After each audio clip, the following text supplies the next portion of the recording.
ایک چھوٹا سا سوال ذہن میں اٹھتا ہے، بندہ جب درود شریف پڑھ لے تو بدلے میں اللہ پاک اس پر درود پاک بھیجتا ہے، فرشتے بھی درود بھیجتے ہیں، اس میں کیا حکمت ہے؟ درود شریف پڑھنے پر جنت عطا کی جا سکتی ہے، جنتی محلات دیے جا سکتے ہیں، بڑے بڑے انعامات دیے جا سکتے ہیں۔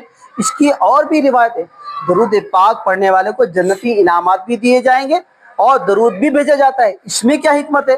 بڑی خوبصورت بات کہی آقا اعلی حضرت امام اہل سنت نے۔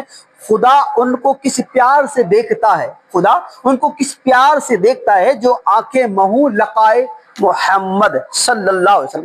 اللہ پاک کو اپنے محبوب علیہ السلام سے اتنی محبت جو آنکھ ان کو دیکھنے لگ جائے، وہ آنکھ اللہ کو پیاری ہو جاتی ہے۔